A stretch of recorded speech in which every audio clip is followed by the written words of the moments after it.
the 11th in the series of lectures, shiurim, on Rambam, the part of the Moreh Nevuchim, the guy from Plex, that deals with the Rambam's famous Negative Theology. And we are in the middle of Perek Nun Tes, chapter 59, which is located in the Schwartz edition, which I'm increasingly becoming more and more dependent upon. And that's page 149. And there the Rambam is bringing a raya from a Chazal that, in fact, one should not use positive attributes when describing a Kadosh Baruch Hu, describing God. And the Rambam brings the famous Gemara in Brachas and Daf Lamed Gimel, right?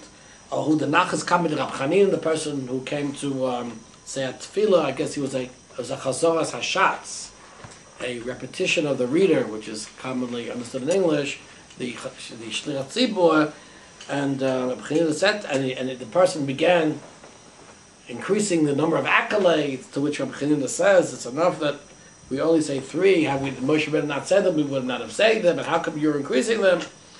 So the Rambam goes on and says, see that in fact actually that right, the Rambam says, this is the last paragraph on page 149. So the Rambam says, I'm seeing here how we're supposed to stay away from positive attributes, right?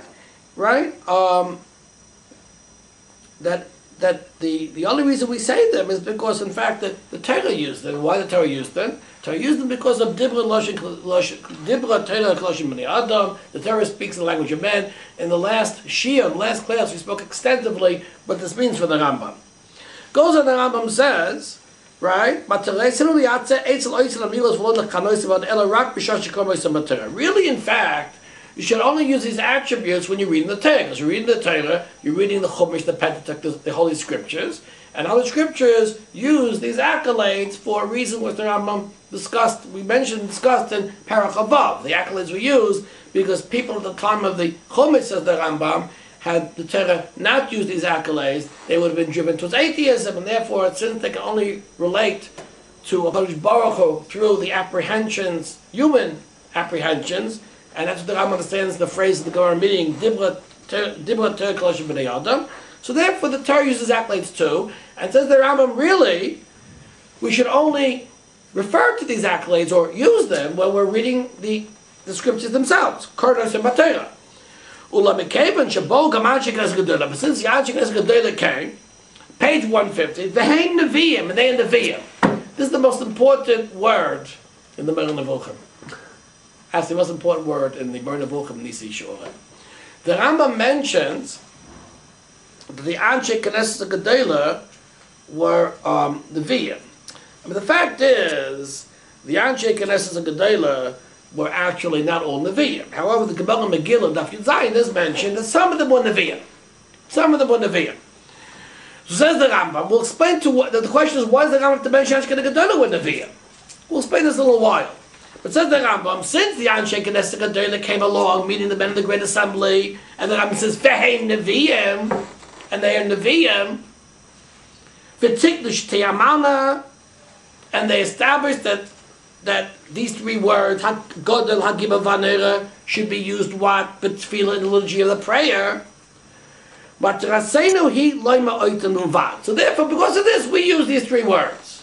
In other words, the Rambam is saying they went from the Torah to the liturgy, which was established by people who the Rambam says were in fact prophets, and because of that, we can use this liturgy when we pray to Kadosh Baruch Hu. What's the significance of the fact that they were Nevi'im? 1 second.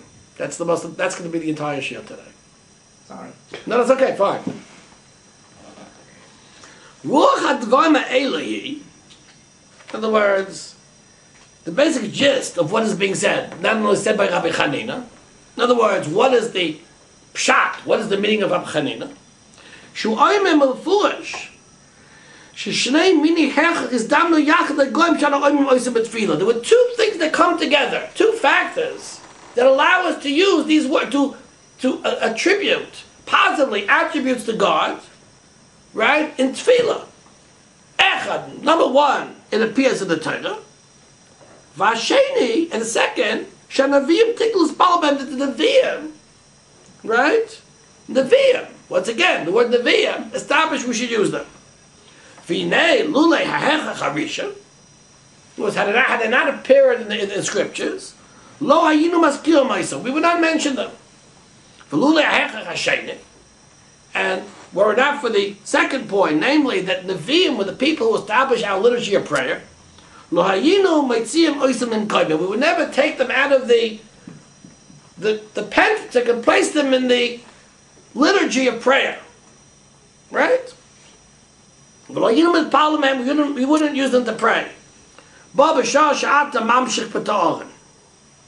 Right? In other words, this was actually what Hanina said to Hahud Nachas, the person who was a Shliach Tzibur. Now, what is the Rambam trying to get at? Why, in fact, actually, is the significance of the fact that these are people in the Nevi'im? Okay. Now, first of all, what is Nevuah? What is Nevuah in the Rambam? Nevuah in the Rambam is discussed in the section after this.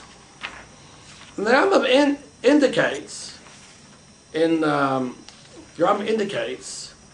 that Nevuah is a flow from a HaKadosh Baruch Hu to the Nevi'im. I'm even going to refer to an article that appears in the first Rishimu, in which actually I quote the Rambam. The Rambam says, actually it's in chapter 36, know that the true reality and essence of prophecy consists of it as being an overflow from God, may he be cherished and honored. This must be the Pinas translation. Through the intermediation of the active intellect towards the rational fact in the first place, and thereafter towards the imaginative faculty. In other words, what is Nevuah? Nevuah, it's a flow, an overflow from HaKadosh Baruch Hu, and somehow the Navi picks up this overflow. Now, what is this overflow? What is it? Now, the overflow is actually described in detail by the Rambam in chapter 12 of section 2, which is actually in creation. The Rambam, in fact, is faced with the problem: how could we describe, or how could we say that God creates the world? I mean, God creating the world is also describing God doing an act which should violate negative theology. So the Rambam says that basically God, HaKadosh Baruch Hu, thinks thoughts, and somehow these thoughts overflow and end up creating a world. That's the Rambam's conception of creation. He says this in chapter 12, section 2. Goes on the Rambam and says like this, I'm quoting once again from the translation: the action of the separate intellect is always defined as an overflow, being likened to a source of water that overflows in all directions, and does not have any one particular direction from which it draws from giving its beauty to others. For it springs forth from all directions and constantly irrigates all of directions nearby and afar. Similarly, with regard to the Creator, may His name be sublime, as much as it has been demonstrated that He's not a body, and had been established that the universe is an act of His, and that He is its efficient cause, as we explain and shall explain. It has been said that the world derives from the overflow of God, and that He has caused something that is produced in time to overflow into it. Similarly, it is said that He caused His knowledge to overflow to the prophets. The meaning of this is, these actions, the actions of one who is not a body, and it is his action that is called an overflow. Now, I want to go into detail on how the Rambam actually solves the problem of creation. That creation cannot be an act of God, at least we can't understand it literally, but rather somehow it happens by itself. But what's interesting is the Rambam is making a very interesting parallelism between the creation of the world and knowledge that overflows to the prophets. In fact, the Rambam says in chapter 37 of section 2, you should know that sometimes in prophecy, the intellectual overflow flows only towards the rational faculty and does not overflow at all towards the imaginative faculty. This is characteristic of the class of men of science engaged in speculation. Which means, right, that according to the Rambam, there are two creations. There's a creation of the physical world, and there's also creation of an intellectual world. The thoughts of God are also creation. In other words, the man of science apprehends natural law, which comes about through the flow of thoughts from God, which result in the creation of the physical world as we know it. And the fact that they begin as thoughts of God means that, in fact, there's a rational natural law that governs the creation. But in addition to that, there's also thoughts of God, which the Navi, which the prophet picks up, and somehow one can also reflect upon these thoughts of God in the same way as a scientist reflects upon the wisdom of the world. That's what the Rambam appears to be saying. Now, the fact is that the Rambam, in the third section of Moreh Nevuchim, when he discusses prayer, when he discusses tefillah, in fact, makes this parallelism. He says, regarding the source, the core, which is a sefri, which says that the source of tefillah is avodah shebalev, service of the heart. And says the Rambam, the Torah has made clear that this worship, which we have discussed in this chapter, can come about only after intellectual apprehension.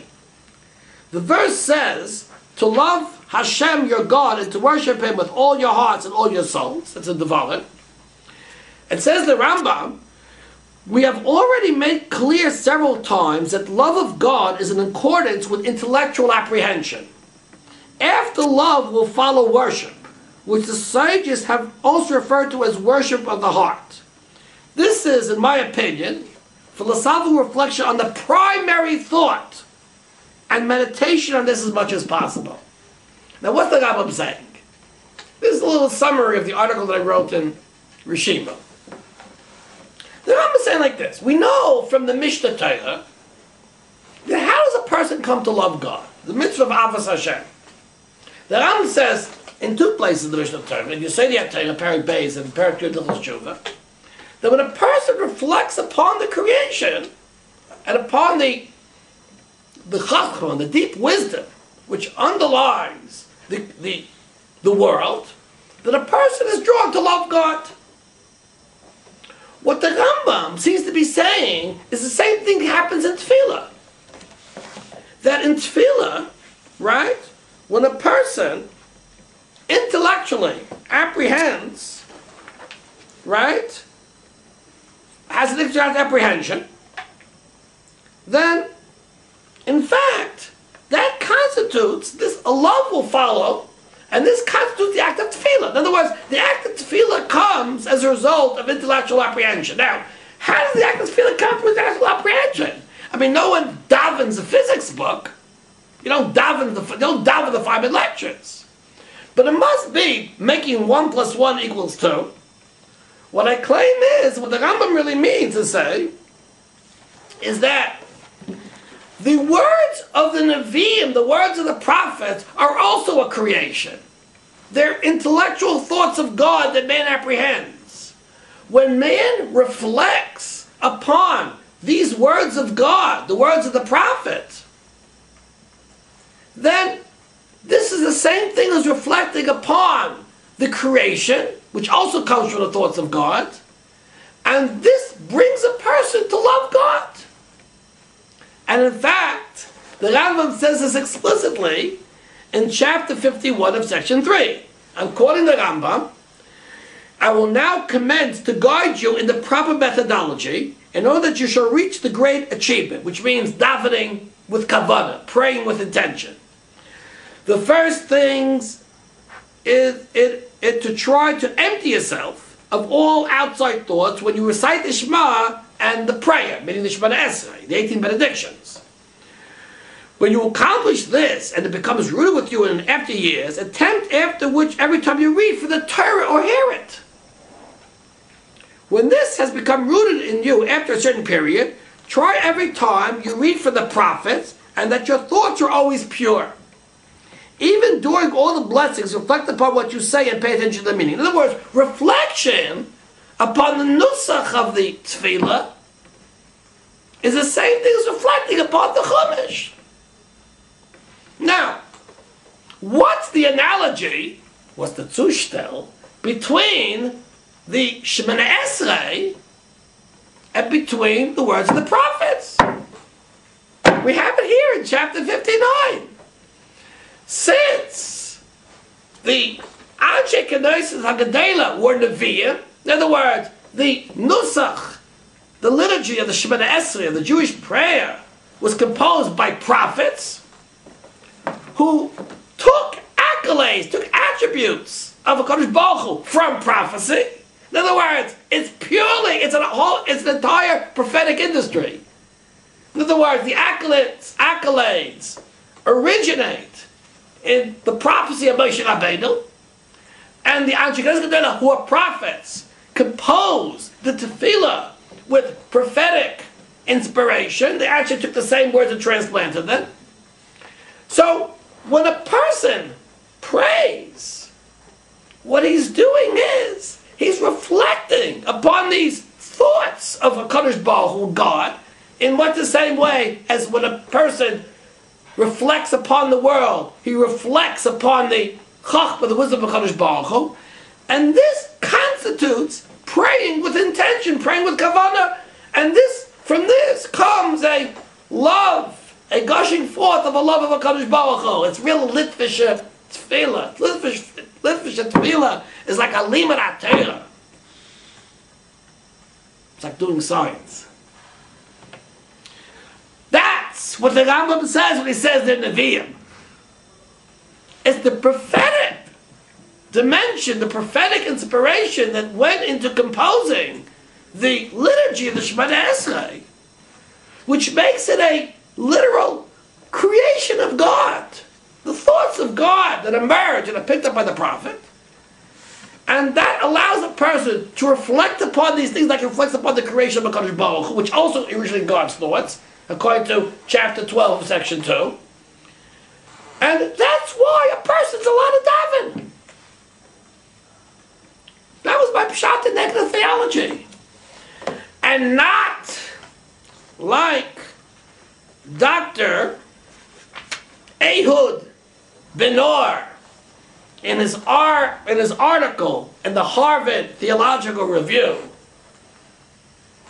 who attempts to somehow solve this crisis of how do I relate to HaKadosh Baruch Hu through prayer if I accept the Maimonidean Negative Theology.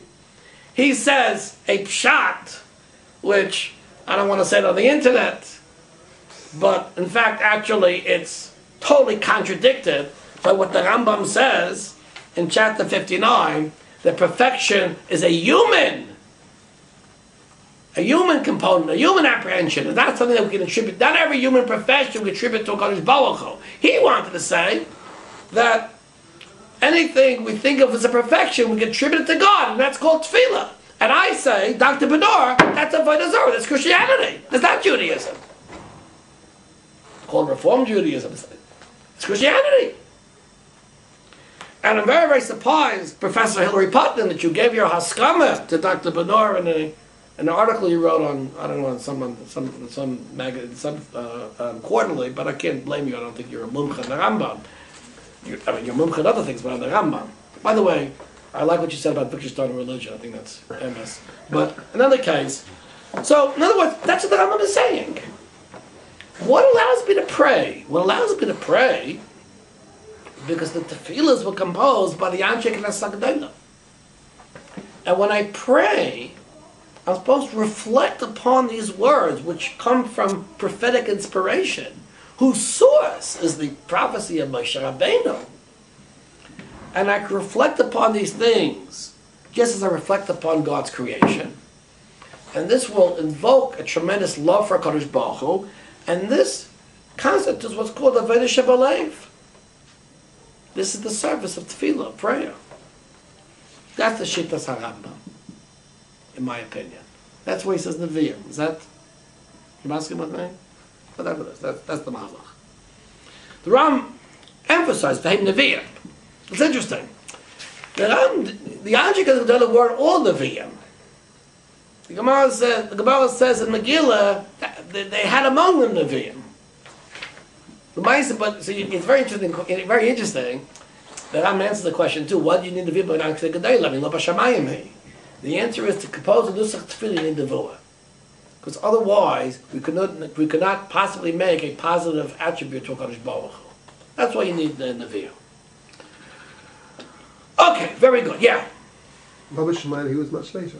What? Rabbi Shemaim, he was much later. Well, first of all, yes and no. The Maisa. Kozman of the Sanhedrin was B'Shemayim. What? Kozman of the Sanhedrin and Nevuah, it was B'Shemayim. There is a sheet of the Meiri, like what you're saying, but I'm not sure that every yeshiva guy will be masking to you.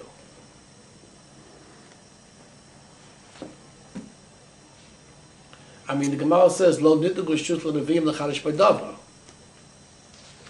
It is true that the incident in the New Testament based on Metzia is speaking about the time of Rabbi Eliezer Gadol and Rabbi Akiva.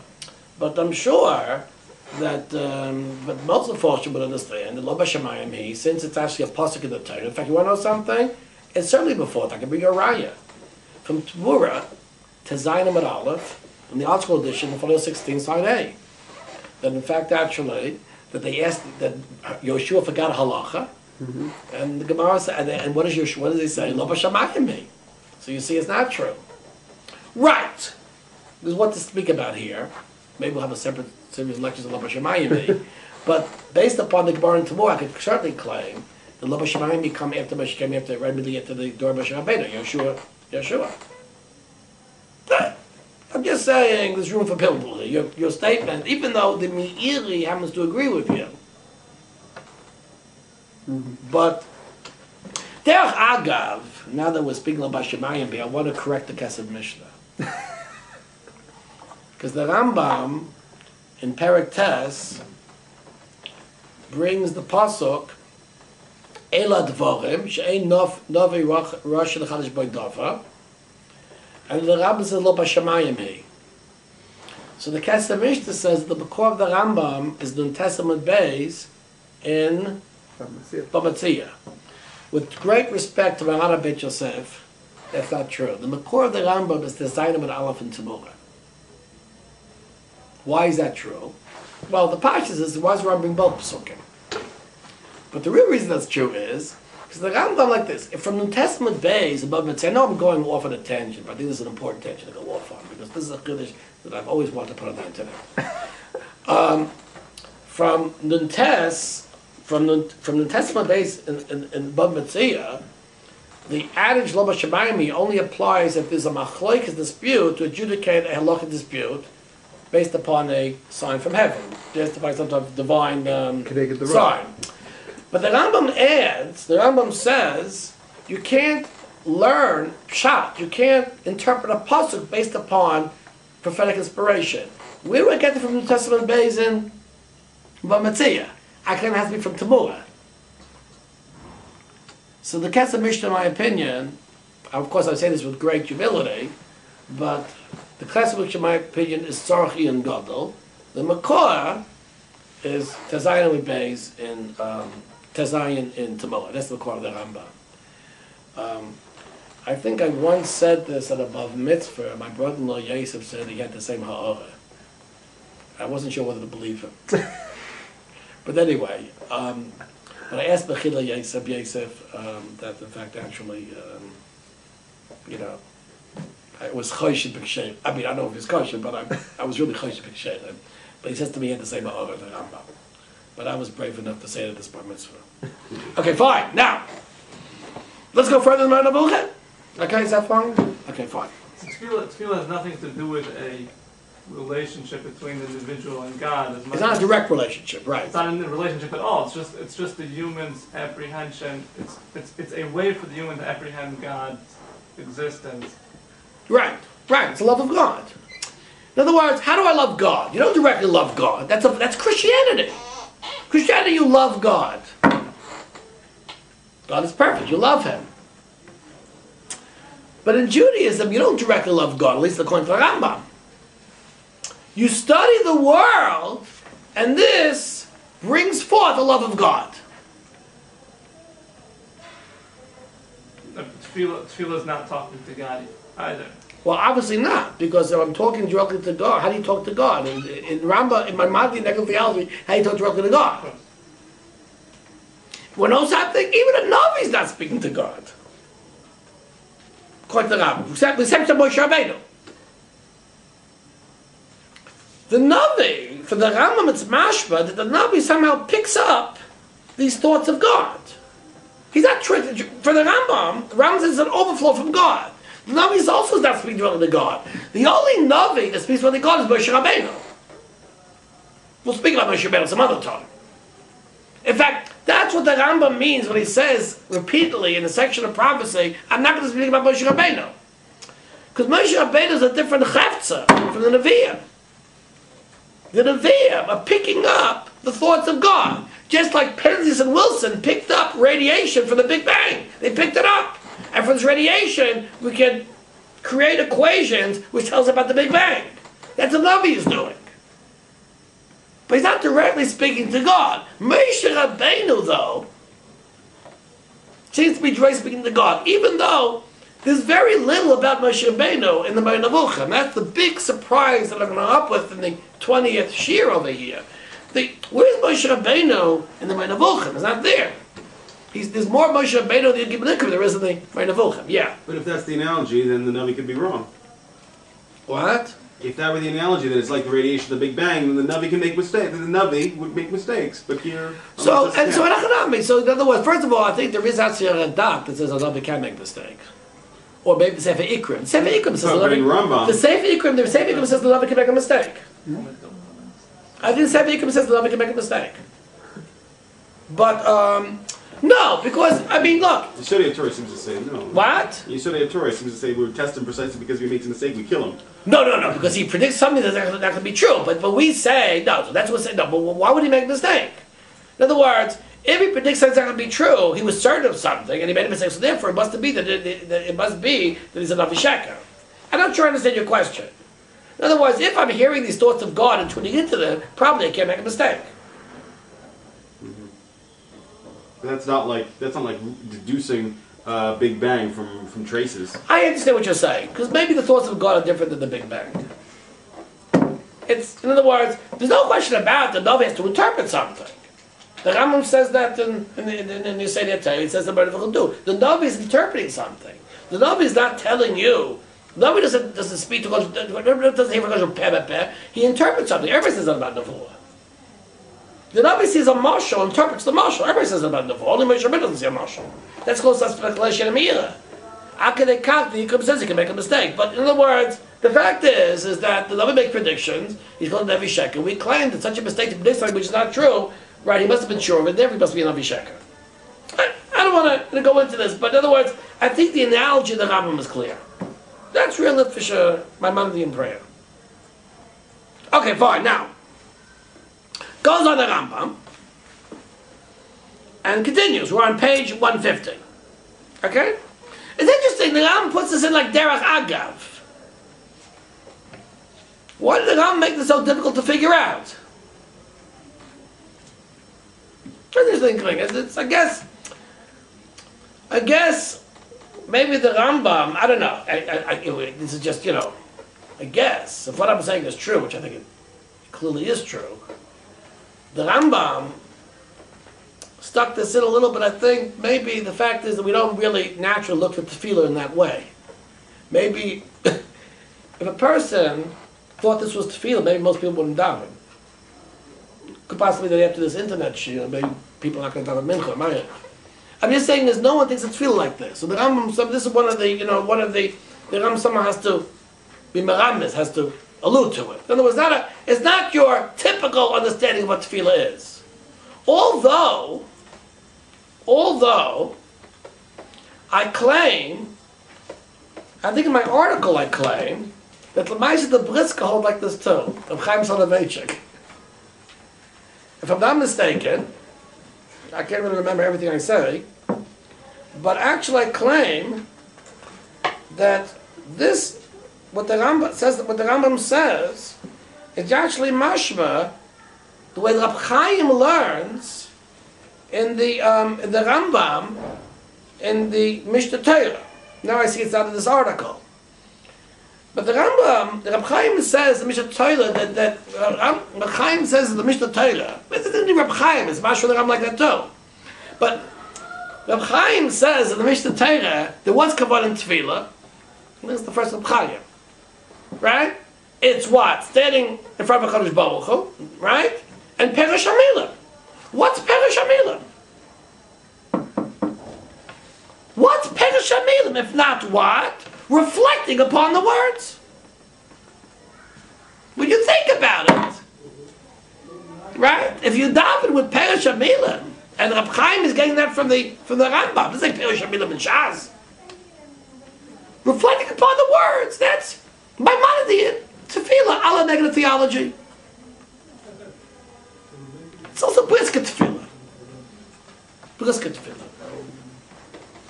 Okay. Reflect upon the words, Perush HaMilah. It's not drashas on the tefillah. It's Perush HaMilah. Reflecting upon the Perush HaMilah constitutes kavanah in tefillah. Okay. Let's go further. Page 150. He's buried for Gam Lacham at the Vama Ela Shalomut Alav Spell Bechol Ta'aram Yuchatzim Le'el B'Sifrei Nevi'im V'Loi Ma'isam Sherehu Loi Oma Imali Abrinu Moshe Rabbeinu. In other words, but rather Elu Hoisif V'Asan Shekaz Gedela Tiknu B'Tfilah. Basically, what the Rambam wants to come over here in this paragraph is to slam those people who compose tefillahs who are from the Yad Shekaz Gedela. Now, I'm not exactly sure what the Rambam is referring to here. I'm sure the scholars will probably tell you, but the Rambam is attacking people who composed tefillahs and decided to give HaKadosh Baruch Hu, to give God accolades without any prophetic basis. And that's what he does. Right? At the end he says, he calls it Lashon Hara, the HaKadosh Baruch Hu. And the Rambam says on page 151, I'm on the 5th line, it's an Aveya Gadol, it's a terrible sin. To speak Lashon Hara in a person. Allah's Kama V'Kama. He taught Lashon Klapi Kel. You spoke Lashon Hara about HaKadosh Baruch Hu. You said he had a body. You said he has accolades. Lashon Hara, Chas V'Shalom, God forbid. Any Oimer Shezay Saveya Elachel V'Gidul Pishkaga. Mistakenly, what are you doing? You're cursing. You're blasphemy towards God. Mitzad HaHamain. Mitzad the Hamain Am. Mitzad the masses, Hashemeyo Mitzad Oisai Bor Ha'oimer, that idiot who composed these, that ignoramus who composed these prayers. In other words, what the Rambam is saying too here is that doesn't mean that everybody can compose a prayer. A prayer has to have words which are rooted in what? Which are rooted in prophecy, and the person who composed the prayer has to be a Navi. Maybe speaking about the Piyutim. The Sfadim, I don't think say Piyutim, do they? At least not. Anyway, that's what I'm saying. Okay. Rambam wasn't officially involved in that controversy.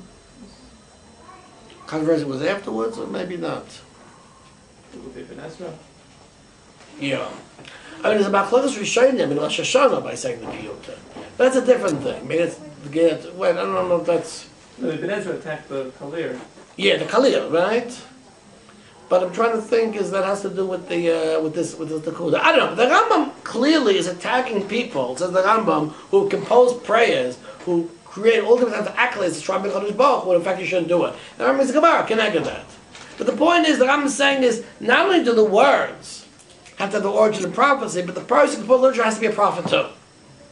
Because after all, it has to be a work that has divine prophet, that has inspiration. Which means saying the Kaliyah was a Tana doesn't necessarily help me. He has to be financial against the Gedela. B'stama, if he's a Tana, lo b'shamayim me.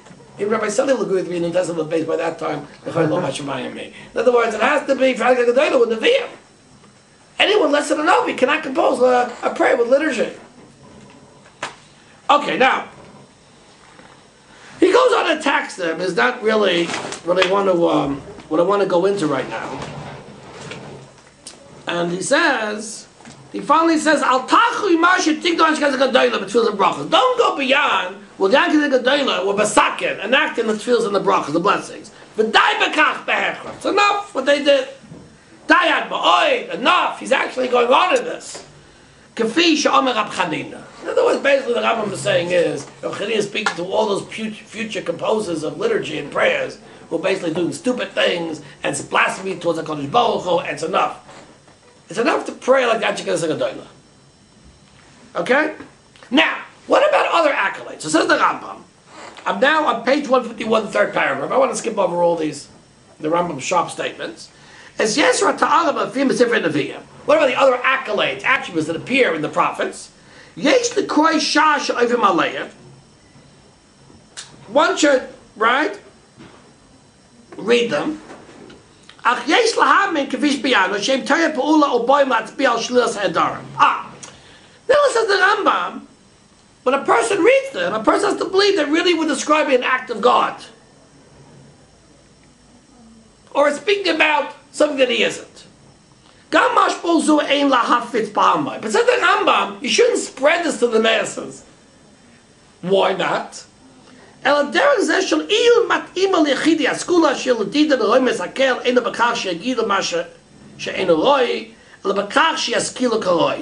words, says the Rambam, when you read the Nevi'im, you should also have in mind that the prophets are not describing Kadosh Baruch Hu, but rather that they're describing acts of God. But says the Rambam, you shouldn't spread this among the masses, right? They should only spread it to Yechidei Skula, only for special people. Who understand that by attributing to God things which are not proper is not a way of glorifying God. Which, interesting enough, is the Rambam is saying is that the same thing which the Rambam says in Perach Havav, that the Haman Am, the masses have to believe that somehow they're praising God and that's a good thing. You shouldn't actually, in fact, try to dispel their notions of prayer. Which, if I ruined your davening today too, of course, this internet is only, this shiur is only totally Yechidei Skula. In other words, don't tell all your friends that Rabbi Triebitz said that one perceives the liturgy of the tefillah like one, perceives the mathematical structure of the universe. Let people daven the way they're davening. In other words, the Rambam, in fact, is actually taking a note from the Chumash. If the Chumash was able to tolerate anthropomorphisms of God, certainly it's able to tolerate acts of God and accolades of God. So it says the Rambam, just like, in other words, this is only something that you should spread to action. Now, the interesting thing is, which I want to get at, is that, quite what I'm saying, we want to reflect on the acts of the Nevi'im. So, the answer is, the Anshe Knesset Gedolah were the ones who said reflect upon this. In other words, they put it in the prayer because they said that the service of tefillah is to reflect upon these accolades. But it doesn't mean when I read the prophets, reflecting upon them, in other words, is an act of devotion. In other words, it could possibly be when I read Chumash, I should reflect upon them. The Rambam says when I read Chumash, I reflect upon them.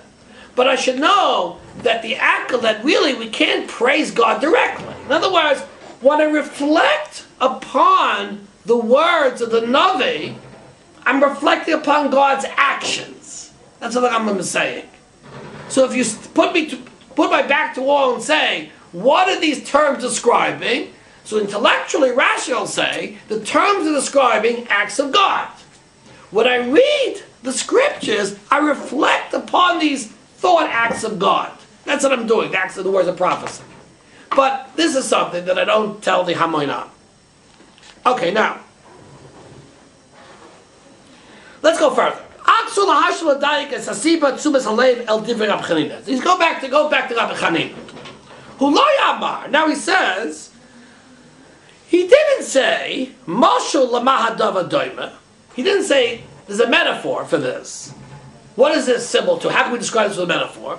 The Melech Boss of a dove, to a king of flesh and blood, Shahayla Elef Alaf of Denari Zov, right? That he has thousands of gold pieces, and we praise him with 100 gold pieces. Very